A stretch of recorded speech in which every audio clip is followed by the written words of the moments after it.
And good evening. Welcome to the seventh episode of Talktagon. I am one of your co-hosts, Ty O'Keefe, and shortly we'll be joined by my esteemed co-host, Mr. Craig Allen of the Fight Night Picks podcast. Obviously, we've got a lot going on this weekend with last night's UFC Lincoln, huge main event with Justin Gaethje and James Vick. Also, a very interesting card, both early prelims, main events. There were fights throughout that event that are worth mentioning this evening. But before we get into that, we'd like to mention that this call is brought to you by Dialogue. If you want to get started, trying to host your own podcast, see if it's something you're into, just go to getdialogue.com, click host the call, and it's very user friendly, very easy to get started. Again, that's getdialogue.com. Last night, while the UFC was rumbling through Lincoln, Craig was doing some of his own work through the minor circuits MMA, which I think is very important, and everybody knows within Canada. I mean, these events need to be covered. And so I'd like to talk to Craig. And Craig, what were you doing last night? Where were you? I was stationed in St. John, New Brunswick, Canada at the Lord Beaverbrook Arena, and it was for Fighting Alliance 7 Legends. And the Fighting Alliance, they came over from Pakistan. They had hosted, obviously, 6 events prior. Some fighters, I went through every event, looked at all the fights, and some fighters had come over from Bama, Cage Warriors backgrounds to fight.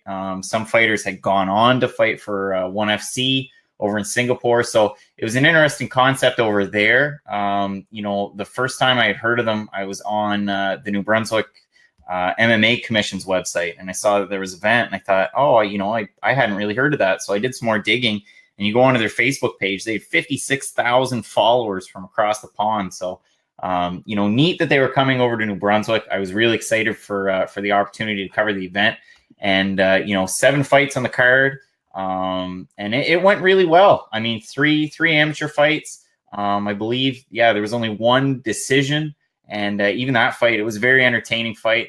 Some of the I guess wins of note.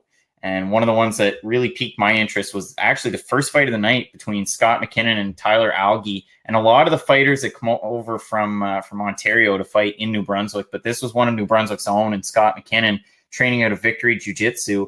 And Professor Shane Rice is actually the guy that heads Victory Jiu-Jitsu, has fights against, or had fights, I guess, against Mark Hominick, among others. So he's a really well-known and respected jiu-jitsu coach over there at Victory. And Scott McKinnon was able to get a really quick first-round triangle choke finish. And apart from that, I mean, a couple of the other fights that I was really interested in, I actually got a video of the co-main event, bantamweight fight between Tyler Wilson and Vladimir Kazbekov. That was a really good fight. Went into the third round.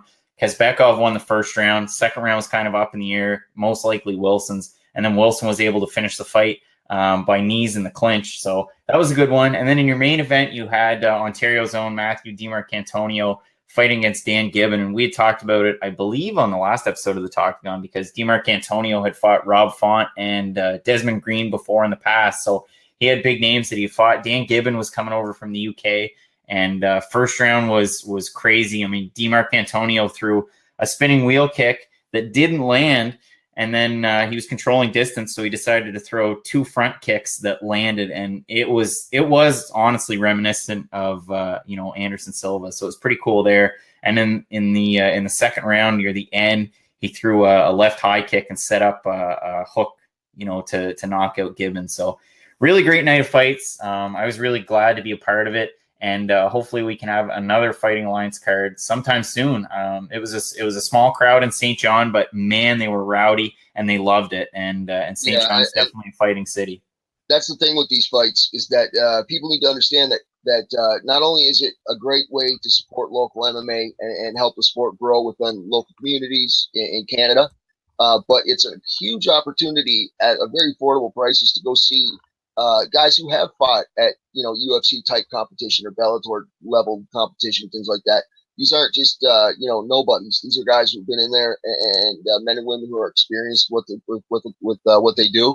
And although I was unfortunately not able to attend, and I don't attend many of those events, it's something that we really need more coverage of, and I hope gets more of a spotlight. So I know a lot of people appreciate the work you do, Craig, and regardless of the crowd size, I know you added something to the event by your activity on Twitter and just keeping everybody abreast of what's going on, and that's really important.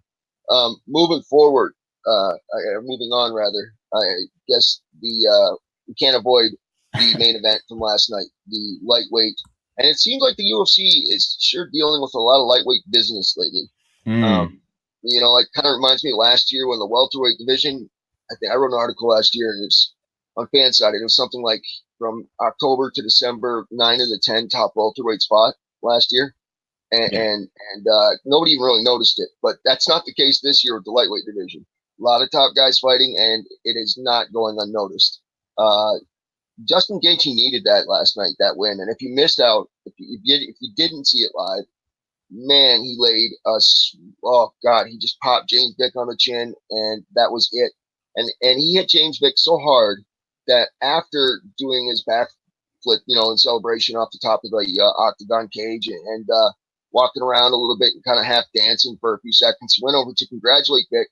And Vic at that point was sitting up on the stool surrounded by a ref and a couple of his coaches. And he was so out of it, he still wrapped his arms around Gaethje's legs and tried to take it. I mean, that's a shot, And so I don't know. I'd like to hear your thoughts on what you think it's going to do to the division, what you think it means for Gaethje, what you think it means for Vic.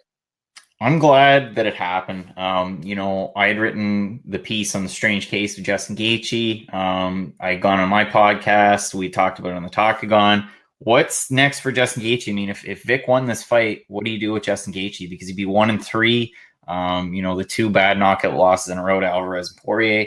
Yeah, what do you do with Justin Gaethje? So it was great to see him in this fight. Performed at that level. It was good to see him show some. I don't know. He was a little bit more reserved. He wasn't, totally wild. We got to see one of those patented James Vick body kicks that I thought as soon as he threw that, all right, this is going to be a great fight for Vic. He's smart. He's controlling distance. This is going to go well. And then Gaethje ran in and threw those 2 shots, and that was it. And my favorite part of the entire fight was actually the video that came out today of Trevor Whitman during the fight. Did you see that? Yeah, I did. I did. Trevor Whitman. I mean, everybody's celebrating, and Whitman was just there like, yeah, it's just another day at the office. So great win for Justin Gaethje. I don't know who's next for him. I mean, I know he called out Tony Ferguson after the fight. Which makes no sense. Yeah, I mean, he's got a fight with Pettis. But you know what? Justin Gaethje is probably so deep in camp that he didn't pay much attention to the Ferguson news, really. And I don't think he does pay attention to any of that stuff. No. I think he's just like, okay, let me fight. I don't even think he gears his camp towards individual opponents as much as most people. No. I think he just does like a general camp with some obviously, things he has to focus on for each individual opponent. But I don't think he's not as opponent-focused, opponent-driven on each fight as most people are in camp. I think he's found a formula that he likes. And you know what they're saying? He's lost, to Poirier and Alvarez. No, did he beat? What was it? I can't even remember anymore. He beat Michael Johnson, and then he lost to Poirier, lost to Alvarez, beat Vick.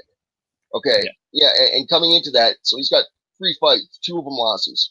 I personally think that the UFC wanted him to be much bigger than that when they signed him. That was the intention. Former World Series fighting champion. But now it's a huge win, right? But I mean, let's be honest. What did James Vick do before last night? Yeah, and how much is that win worth? He was on a 4-fight win streak, and the fight before that, it wasn't totally similar to Gaethje Vick. I mean, I'm looking at the stats right now, and it was 7 strikes for Gaethje, 10 strikes for Vick. There was more than that in the Dariush fight, but now it kind of shows that James Vick, and I mean, who isn't? But it shows that James Vick is susceptible to being knocked out. He likes to leave his chin hanging out there. Yeah, he does, and I mean, for a guy who's 6'3". I can't imagine cutting the lightweight is very easy for him.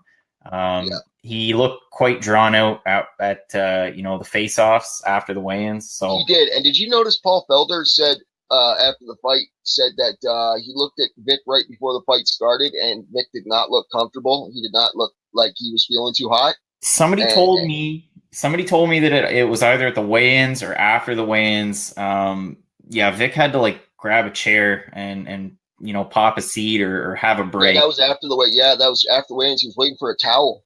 Yeah, and he just sat down. And I think that people made way more of that than there was.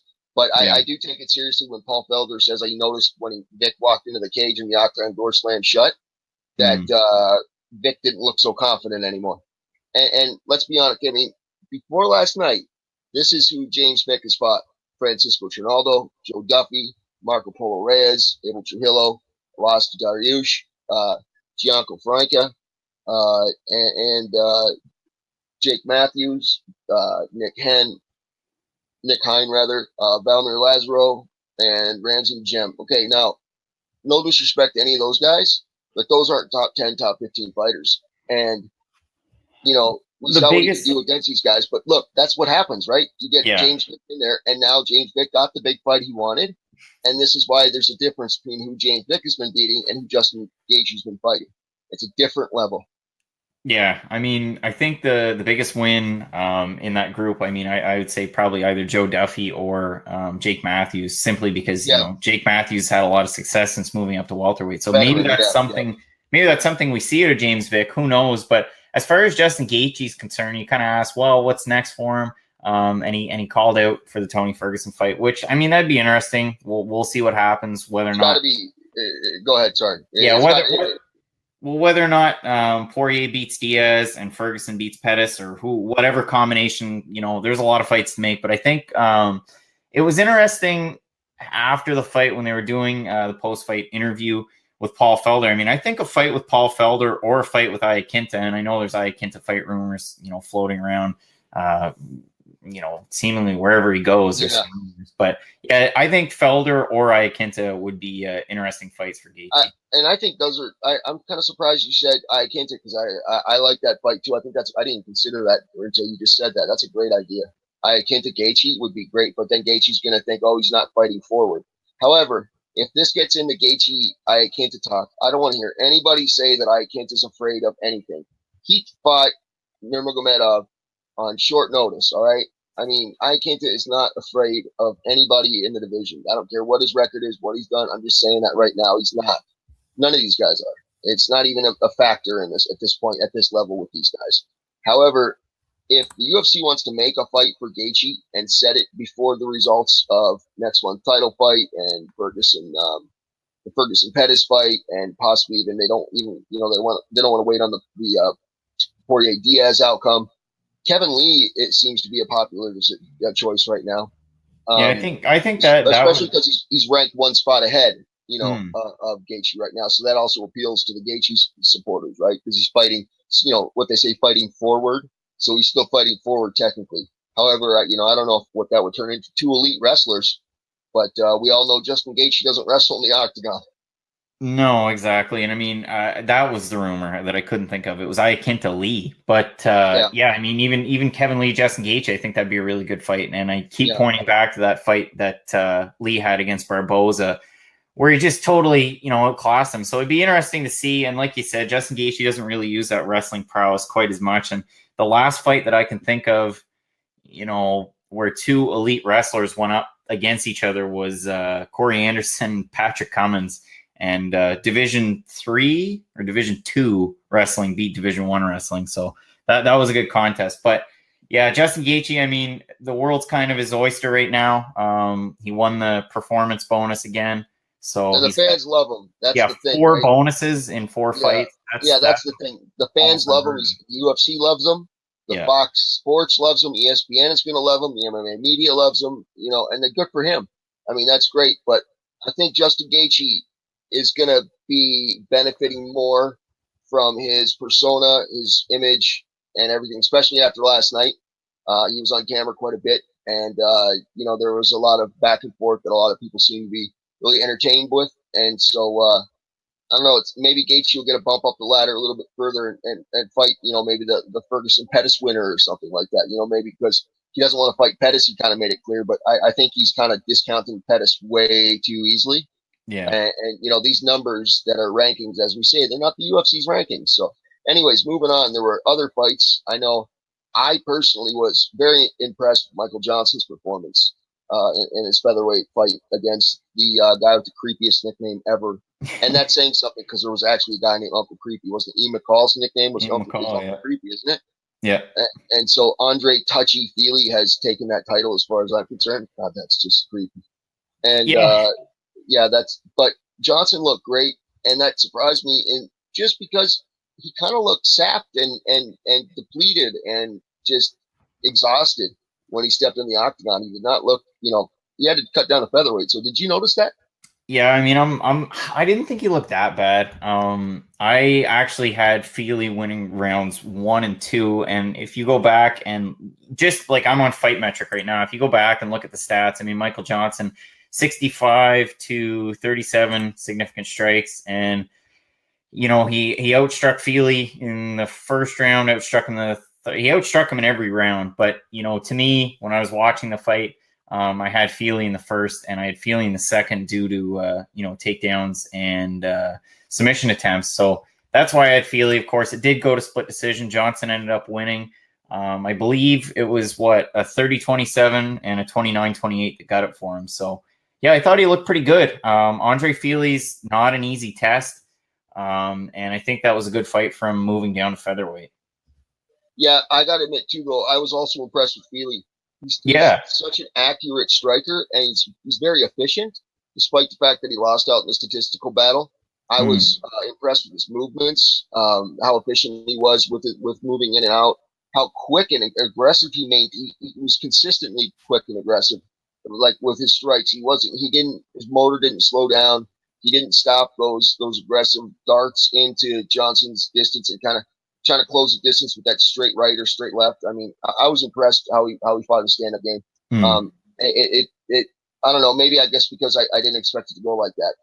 But I don't know. It's a tough loss for Feely, that's for sure, because this would have been a huge win for him.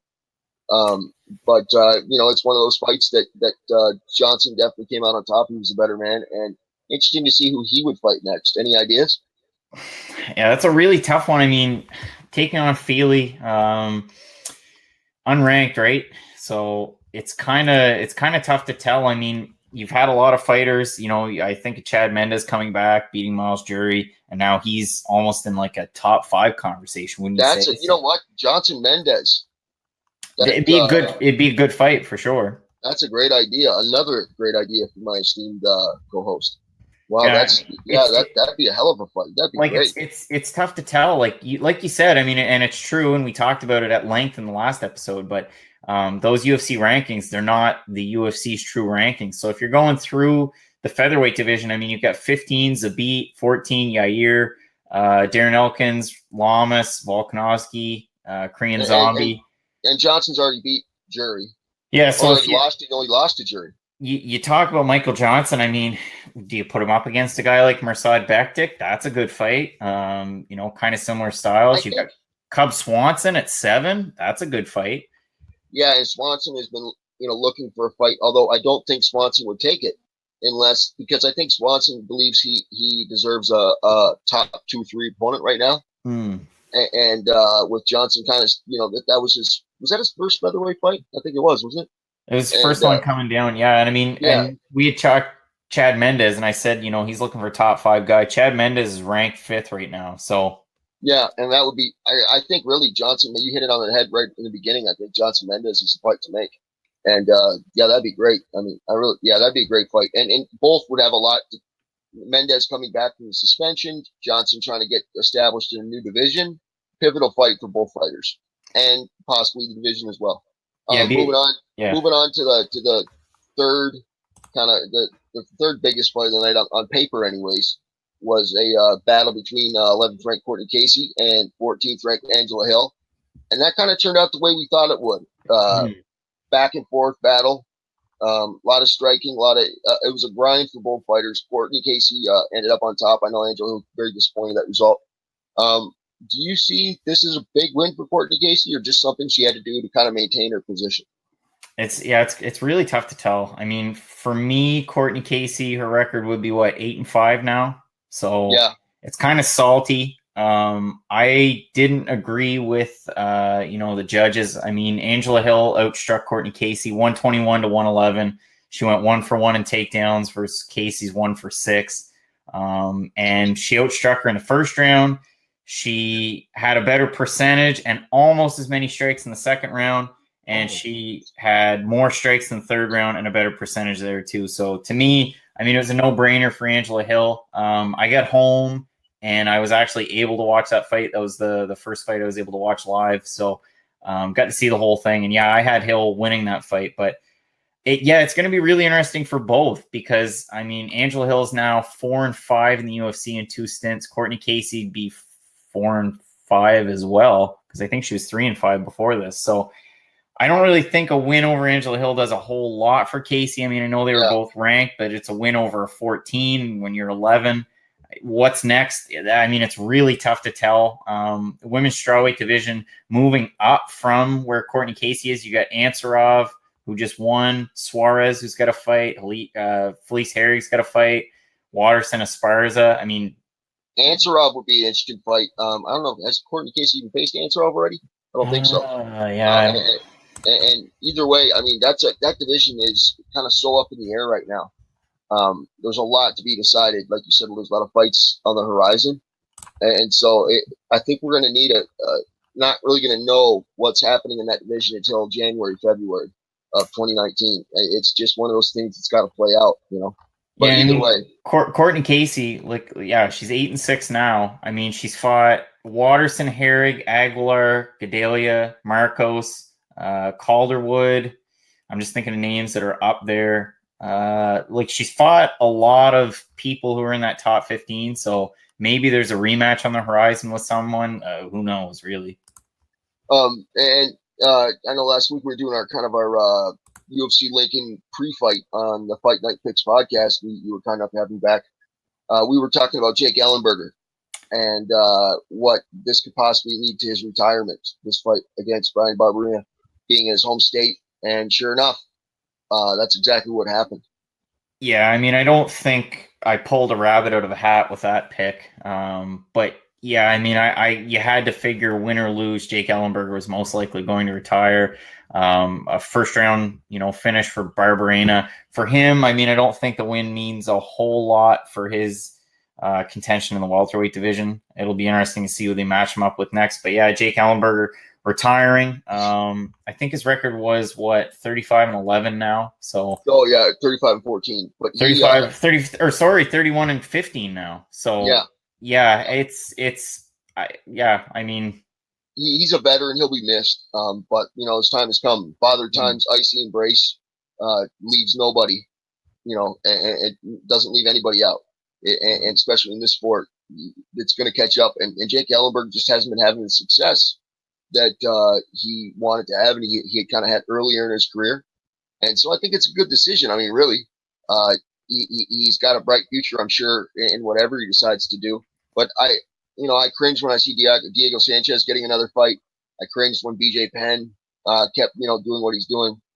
And Chuck Liddell as well when that was going on. So I hate when guys drag it on too long. Yeah.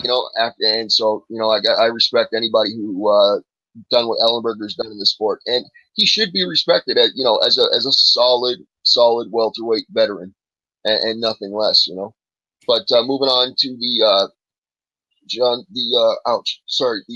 Moraga fight. What did you think about that? I personally it is what it is, I guess. I mean, in the words of Nate Diaz, I'm not surprised. I mean, I had Davison Figueiredo winning that fight. I believed in the hype. He was 14-0 going into it. Moraga, like we had said, he's definitely fought in some tough battles in that flyweight division. He's always been around the top 10.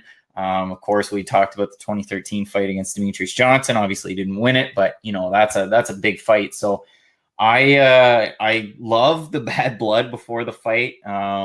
If you watch the face-offs after the weigh-ins, Figueiredo, they had to pull both those guys apart. I mean, there was some cursing and some swearing, and that's always fun to see. But Figueiredo, threw a pretty tough body shot, and Moraga kind of went down. The referee didn't rush in too quick. I think Figueiredo only threw 1 or 2 more strikes. Yeah, and the big win for Figueiredo. Exactly. I mean, considering where John Moraga has been, I went with Moraga based on experience. Our pre-fight breakdown, and I was pleased to be wrong because I think the division needs some new faces. Yeah. And so John Moraga's been there forever. No disrespect to him, but that's big for Figueiredo, and it's going to be interesting to see who the UFC puts him up against next after knocking out a top 6 guy, top 5 guy who's got title fight experience like Moraga. So in the main card's opening bout, your boy Eric Anders did what, the odds makers thought he would, although not as convincingly. He entered that fight as a 1,000 favorite on the money line, I believe. Yeah. And the card easily the night's biggest favorite. Tim Williams, there were some moments in this fight when Tim Williams looked like he might come out on top. He definitely wasn't dominated like everybody expected him to be. He put on a big fight, and he should be respected for that. But ultimately, Anders came out on top. It was an interesting fight, though, wasn't it? Yeah, it was a good fight. Tim, the South Jersey Strangler, he's been finished in all of his losses, 4 knockouts, 1 submission. I was surprised that he lasted that long against Eric Anders. That was a highlight reel knockout for Anders.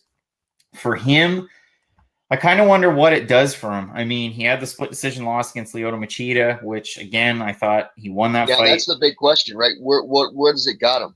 But, yeah, I mean, I would assume with a win over Williams that he would get a fight against somebody that's ranked in the middleweight division. If you look at it, I mean, Krzysztof Jotko had a fight that was announced. He backed out of it. So maybe Jotko sitting at 15, that's a fight to make. I know there's a lot of talk. He called out Elias Theodorou, which is the strangest call out I've ever heard of in my entire life. And that wouldn't get him anywhere anyways, really. Well, it doesn't make sense because Theodorou has a fight against Antonio Carlos Jr. coming up. So, I mean, it's just confusing. Thiago Santos is still ranked in the middleweight division, even though he's fighting at light heavyweight. Uriah Hall, he's got a fight coming up, does he not? So, yeah, I think he does. I think he just had a fight booked.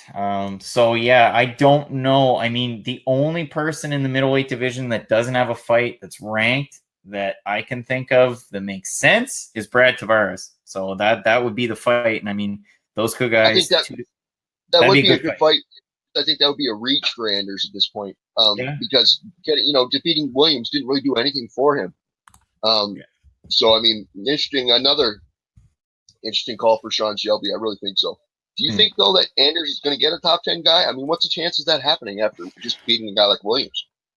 I mean, I don't know. It's so tough to tell. I mean, that middleweight division. We've seen so many new contenders rise up. I mean, Adesanya, Paulo Costa, you see Kelvin Gastelum moving up and finding instant success. So it's interesting to see what they could do. I personally, I mean, Eric Anders, he draws those Brennan Schaub comparisons, and I really like the intro that they had with Saban and all that, and football meets MMA and Greg Hardy and whatever. But I don't know. I honestly, personally, I think that Tavares fight would be fun, and I think it's one that he could possibly win. But if we're talking about anybody else in the top 15, I mean, I don't know. It's tough. It is. It really is. And moving forward, Anders he has to win fights like last night's far more decisively than he did. Yeah. And that kind of hurt him. And especially. Yeah, like you think of Lyoto Machida. Like if I'm Eric Anders and I'm going to fight Lyoto Machida, like that's a fight I have to stop. I mean, this isn't Lyoto Machida fighting Shogun Rua or fighting John Jones. This is Lyoto Machida near the pinnacle or the twilight, I guess, of his career. Yeah, the twilight rather. Yeah, definitely. Yeah, you'd sooner if you're Eric Anders finish that fight rather than let it go to decision, especially in Brazil, and then lose by split decision. So I mean, for Anders. His next fight, whoever it is, whether it's Tavares, Jotko, somebody who's unranked, you're gonna want to finish. Yeah, absolutely. He's gonna need one. Yeah. The I guess you'd call it the lead fight on the prelim card between Krause and Alves.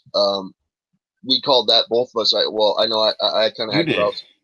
I just think that, I mean, Krause needed that. He hasn't really been in the minds of fans. We've seen him more as a coach on Tough lately. He hasn't really been thought of as anything really in welterweight division because he hasn't really forced a presence.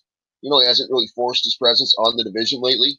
We haven't really seen much of him. He was one of the guys who came into the Tough with prior UFC experience, and so he's kind of different than that cast as it was in the beginning. Just from the beginning, anyways.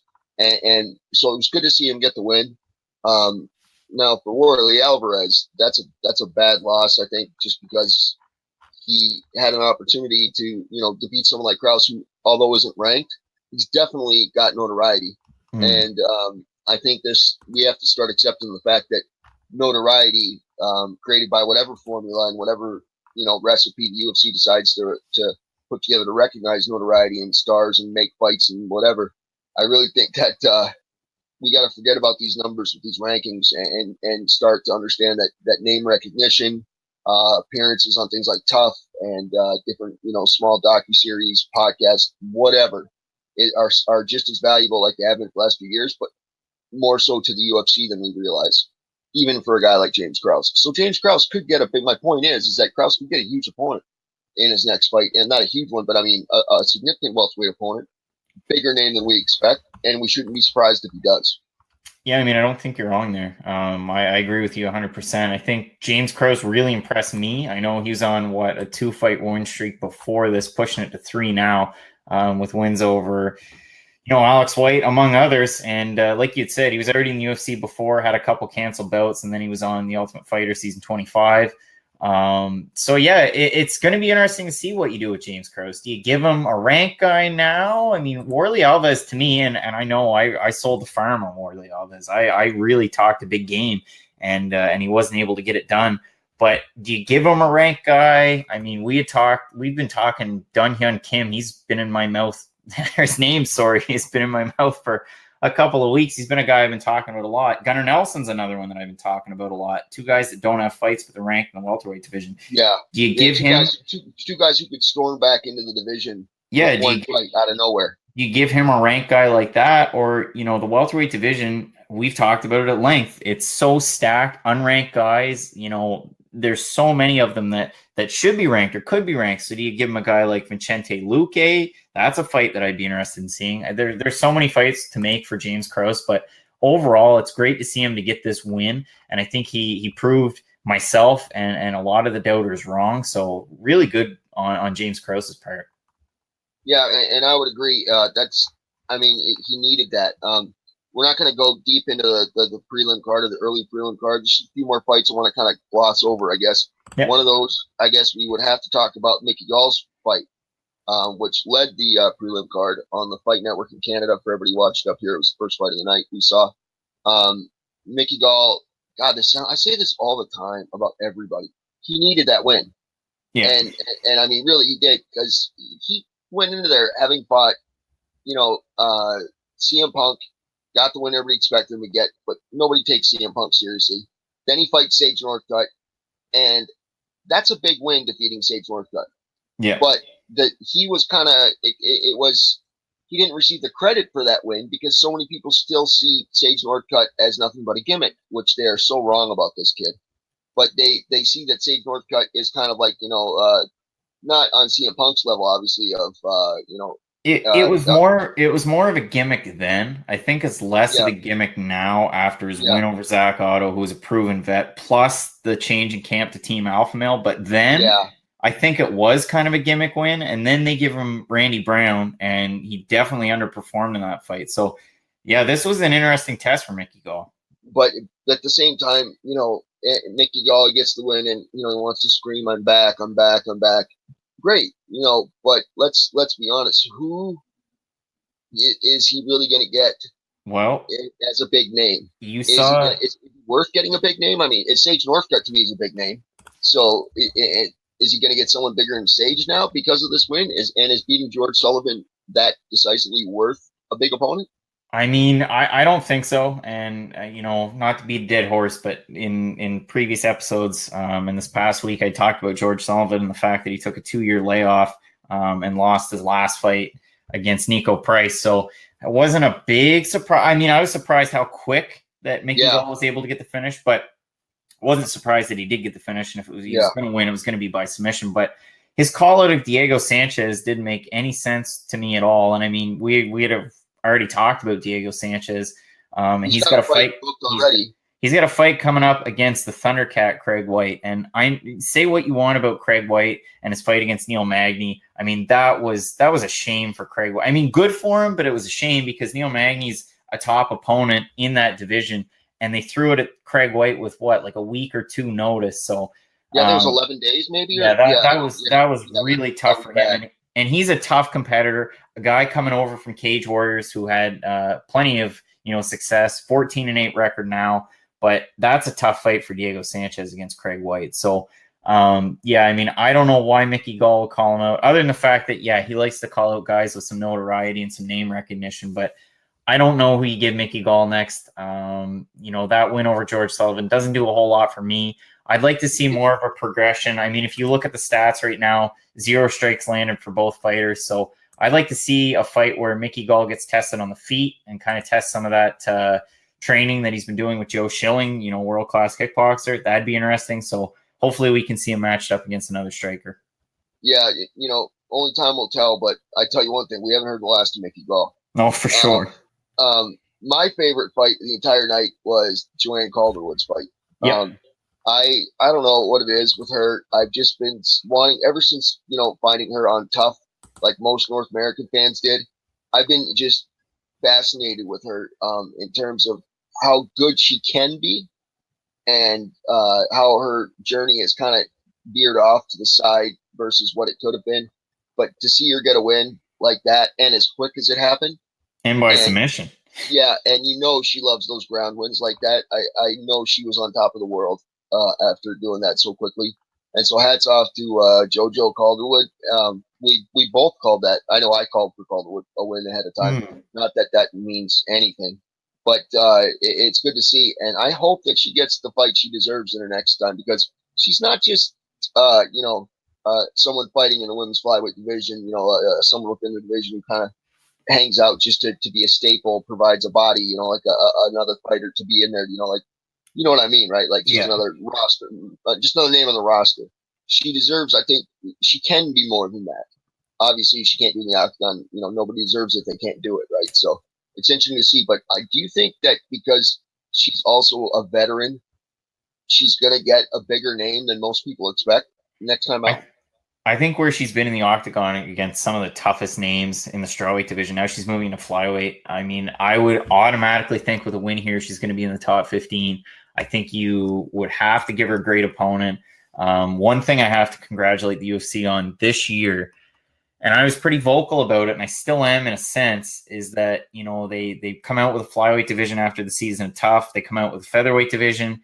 They haven't, there's no rankings available for the women's featherweight division. There are for the flyweight division, and they've continued to develop this women's flyweight division in the UFC. And say what you want about Shevchenko and Nico Montano fighting at UFC 228. I think it's great, and I really think there's so much promise with this division. So great to see Calderwood get the win. Great to see her getting the win the way she did, by submission. Great to see a fighter like that learning. I mean, her wins in the past had either been by knockout or by decision. And, as far as striking went, she went 24 of 29 in total strikes. So really high percentage for her there. I think, I almost want to say the sky's the limit in this division for her. I think there's a lot of different fights she could make. I think there's a lot of fights in the division she could win. So a lot of potential there. Yeah, and she's definitely got a following. And that will obviously go into the, whoever Sean Shelby in the UFC decides to pit her up against next. But she's got a following not only in Europe and Scotland and Ireland and England. I think she's got a following in North America and a following in Canada too. Yeah. I think she's got a significant following in Canada. And it's just great to see more of her, success in the future, hopefully. And that's not to say anything negative of her opponent.